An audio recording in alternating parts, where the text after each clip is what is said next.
Well, good morning, everybody. First of all, thanks for inviting me. I have to say that I started a little bit late in life with realising how important it is to be part of trials and involved with health care of my son. I sort of went back into my shell for a little while, which I'm sure is what happens with a lot of people that are involved with rare diseases. TSC, just to give a little overview of it, is multisystemic, and it involves benign tumours in most organs of the body. And you don't know what's going to happen from one day to the next, and it's a bit of a roller coaster. I started to become active in 2010 with the Italian Association, and at the same time, the first orphan drug was approved by the FDA for treatment of SIGAs, giant cell astrocytomas in the brain, which is an important occurrence in TSC. And from then onwards, I really started to understand how important it is for us to be involved in every single aspect of our care, because we're basically case managers, because there are so many areas involved. We have to go and see a nephrologist sometimes, neurologists are nearly always there, psychologists, psychiatrists, and you know, et cetera, et cetera, et cetera.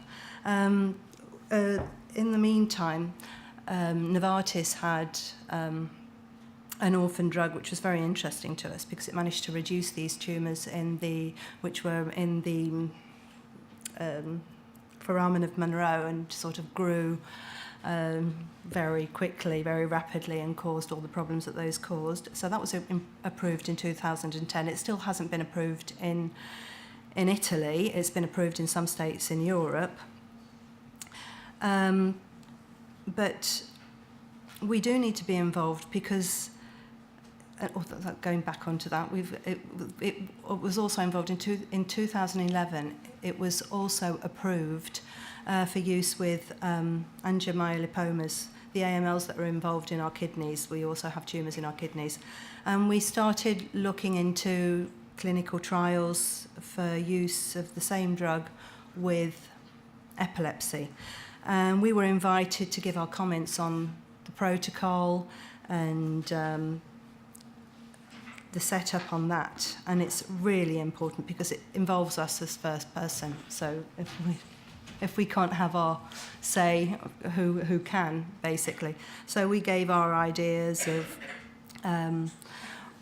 the inclusion criteria, the exclusion criteria. We said this could happen, this is too strict, this is wrong, that's right, you need to do this, you need to... And we were, you know, everything was passed to us, the clinical literature was passed to us and everything, and we did have a few loopholes along the road, let's say. And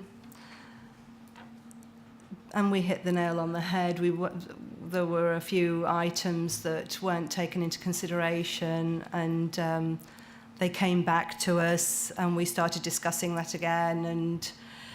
And also for recruitment, if you don't have an association that's behind you as a pharmaceutical company, you're not going to get people joining your trials. And for us, it's really important because, as I said before, it's one drug, and that could do many things for us and really change the quality of our lives. And we don't want to pay the price for that.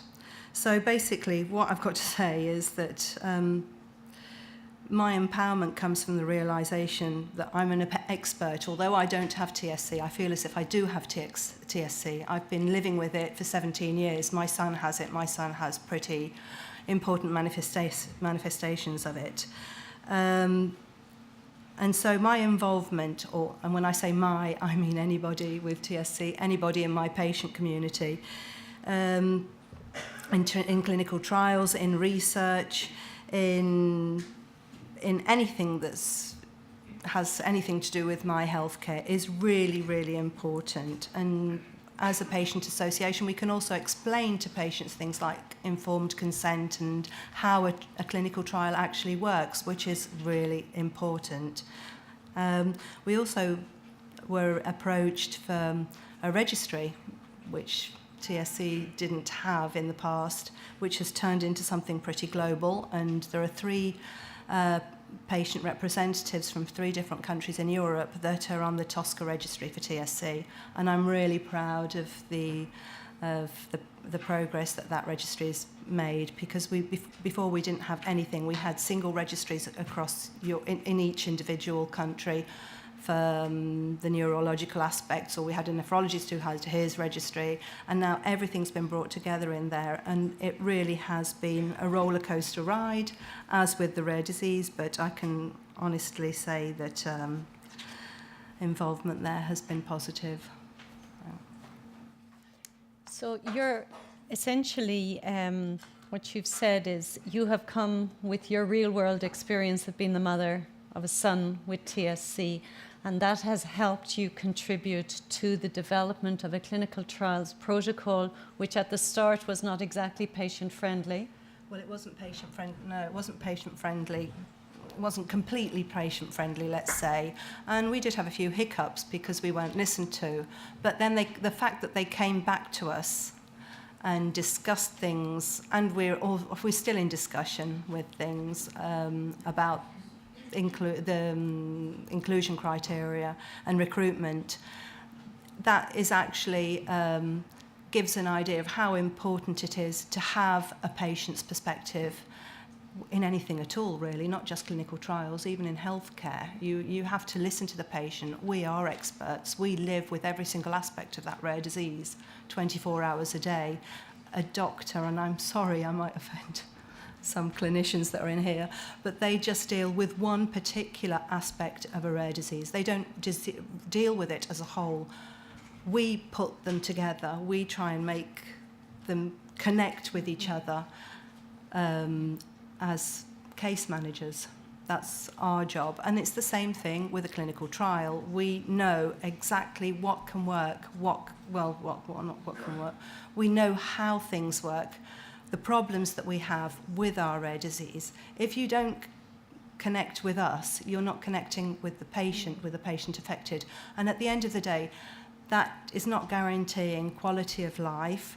It's not. It's even more of a burden on the care for the patient when you already have a burdensome care program anyway, because with TSC and probably with many other rare diseases, we're not in Italy, we may have a neurologist. It's not even about national care, it's sometimes cross-border, and sometimes it isn't just cross-border, it's cross-continent. That's how difficult it is. So you can imagine how time-consuming that can be for somebody. So a clinical trial protocol must in some way not create more burden we don't want any for an already burdensome disease. Okay, so this protocol we're talking about was a Novartis protocol, and we've heard from Carla the importance of dialogue and the fact that things always didn't go right, but there's ongoing dialogue which has been really, really important. So Veronica, do you want to tell us from a Novartis perspective why it was important to get the patient's input, why you went down that road? First of all, I'd like to say that it's working with people like Carla and in the importance of having informed and expert patients.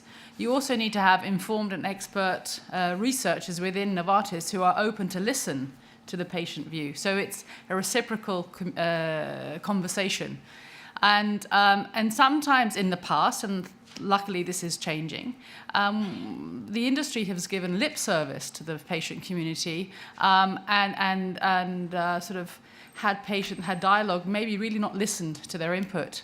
And they've paid the consequences for that. Maybe trial recruitment has taken a lot longer than expected because the expert patient have given input on specific exclusion criteria or inclusion criteria. And then further down the line, when we're struggling to recruit on very niche areas, if we look back on our notes and if we listen to the patients, maybe we've been able to accelerate recruitment. And so through our mistakes, we are learning to build up our engagement. And I'm with the TOSCA example that Carla mentioned, we now have a very strong dialogue and a way of working with patient organizations in an established way. The trick now is that to become systematic, so that when we engage and work with patient organizations, it's not on an ad hoc basis, but it becomes an integral part of the way we work, including expert patient input in how we design our clinical trials, how we do data monitoring, and even into the HTA discussions as well. So it's through the whole development cycle. And I can say that within Novartis, this is now becoming an active part of what we're working towards. But it can be challenging. It's certain. I hate to use this. It's a journey, but it's a journey, and you need to have partners. You need to have expert patients who can contribute and understand. I mean, some of the discussions around exclusion criteria or the risk-benefit profile. You need to understand that dialogue and understand what you're talking about. But at the same time, our medical people within the company need to know how to ask the right questions and listen. And to understand it. So we are working on education, both externally supporting important initiatives like EUPATI, which we actively work with, a part of the EUPATI initiative, but also educating our people internally as well of the importance to listen and engage at the right time as well, and not leaving it to the last minute, making sure that in a systematic way we're engaging with expert patients. So it's a reciprocal journey that we're on. And you had worked with EURORDIS as well on this, yes, through signing the EURORDIS's charter. That's right, yes. Can you tell us just very briefly about that? I mean, we've committed to working with EURORDIS on making sure that we are an active member, and now we're also looking at other ways involving in the rare disease research consortium that we're looking now to get representation onto that, because we feel that Novartis is a very strong player in rare diseases, and so we want to become much more active in that area as well. So it's a very strong commitment to that. Okay. Yes. Thank you very much for that. Thank you, Carla. I want to open up it to the audience now. Anybody want to comment, question, anything from the online community? There's a question at the back. Yes? Thank you very much. That was very interesting. And Veronica, I am delighted to hear that you are actually letting patients be involved in the protocol, which is so often not the case. And by the time a clinical trial has been designed, the patients have no input. I just want to tell you a small story. I attended the Partnership in Clinical Trials last year, which was very interesting. And out of about 500 people, there were 2 patients. So that's how much partnership was involved. And the big problem was that the pharmaceutical company said that it was really difficult for them to get close to the patients, to actually to get their perspective, to find out exactly what they require, because it was legally not allowed to get close to the patients, and there were so many difficulties there. And surely there must be a way for the patients to say what their problems are, like Carla did, and what sort of research they require. You managed to get close to patients, and Carla, you managed to have your... How did it happen? How did you get over those legal loopholes? You need to be persistent. I mean, and people who do... I mean, I'm responsible for patient strategy and patient relations within Novartis Oncology, and one of the elements that you need to do this job is to be highly resilient and determined, and don't take no for an answer for the first time, and always why, challenge. You've got to be able to have the courage to challenge the status quo, because in all essence, the people, and I know there are many colleagues from other companies who do the same role as I do, is that in some ways you are the voice of the patient within the organization. And you've got to have that courage to challenge the status quo. And that's why we are able, yes, there are very clear legal regulatory requirements that we all have to respect and follow, and we all do. But sometimes, because somebody can't be bothered, they throw that out. And then I like, well, where is that written? How can that be applied? And following the guidelines and the regulations in a very clear way, you can have open and collaborative discussion with patient organizations. You just need to have the will to do so. Does anyone else want to comment on that? There's a lot of industry representatives in the room. Yeah, I'm not in the industry for the moment, at least. I'm a professor at Catholic University of Louvain, but I've been in executive positions with GlaxoSmithKline and Sanofi. And I can definitely common that there is nothing more motivating to the scientists than meeting with the patient representatives. I think that can occur even upstream of the clinical trial. Well, if at all possible, upstream. You should start early enough, I think.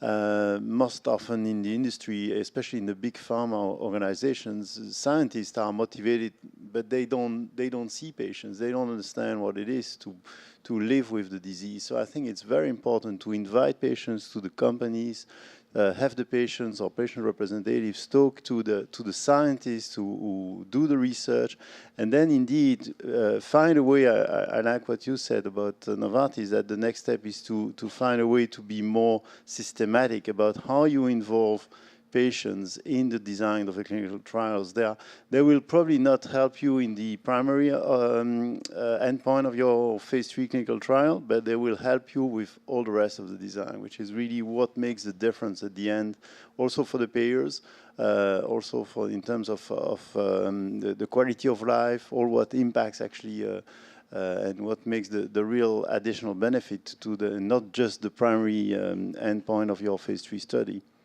Thank you. Anybody else want to comment on that? There's a few. Hello, I'm Caroline Rijke from Cystic Fibrosis Europe.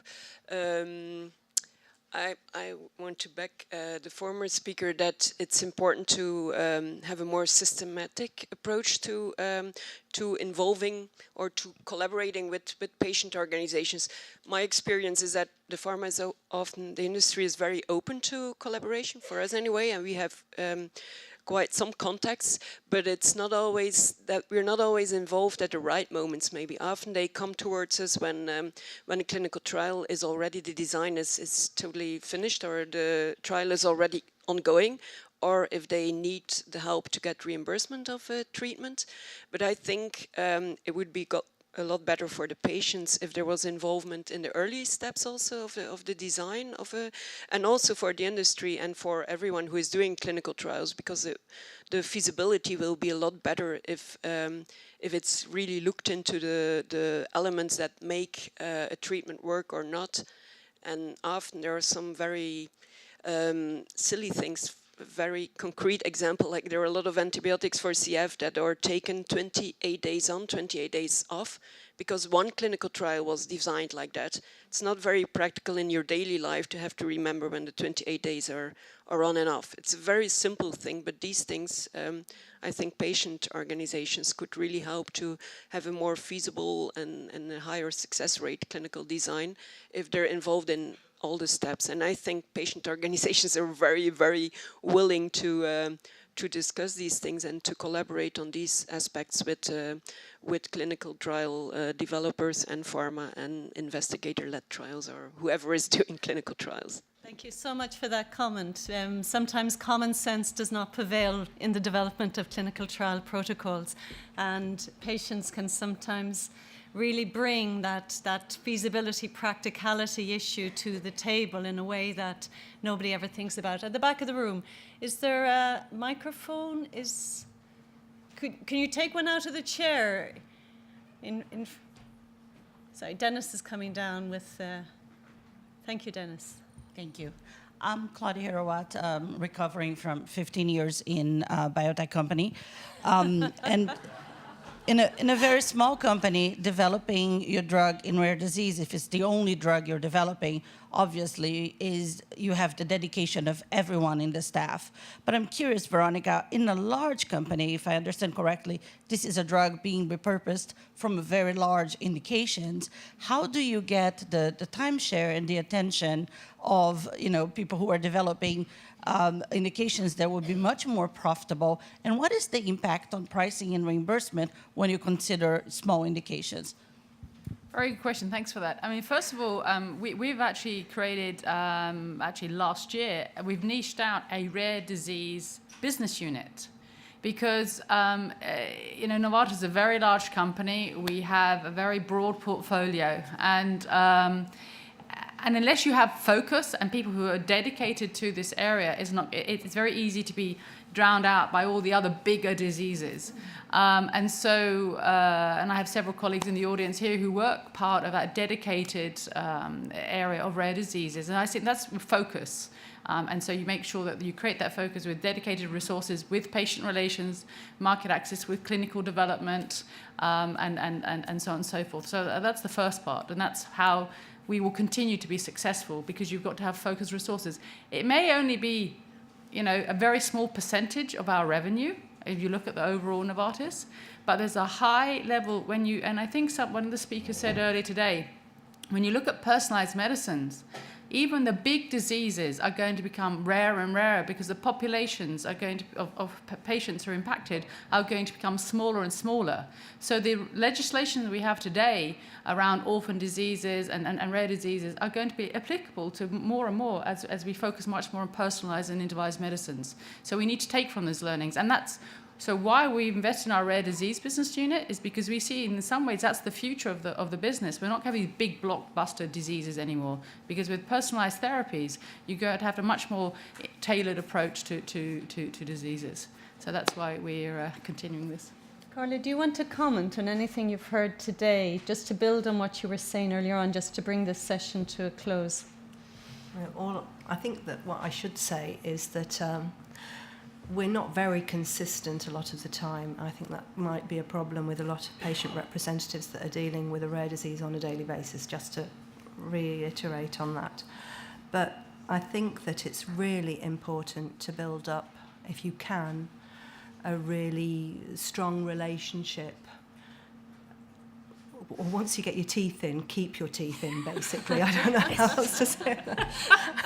And that's what we try to do. And if you don't like something, just say it.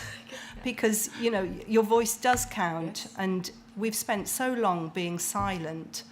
So I think that the way things are going at the moment, I think we have an opportunity to speak out. And if we don't speak out now, then that we might lose that opportunity. So I'm going to keep my claws in, and I'm going to shout out as often as I can. I might actually, sometimes I started off this adventure by feeling very intimidated, because it's not my aim. It wasn't my aim to be involved with a rare disease. Unfortunately, that happened, and it really did enrich my life. Living with Jake, I don't really want to talk about that, because otherwise tears will come to my eyes, really changed me from being somebody that was probably really superficial. I don't know if I was that superficial, but perhaps I was a little bit superficial, to somebody that's really concerned about the burden that something going wrong with 100% normal, perfect life can be, to having to deal with so many different problems on a day-to-day basis. And that isn't just me. I think that those words are probably belong to most people that deal with that. So once you're in there, just carry on and fight, because that's what we have to do. So very important words. You were silent for too long, and the for patient voice has to emerge. It has to emerge. And as it emerges, you have to be persistent. Yeah. And I think you're a very persistent woman. Thank you so much for that. That was really...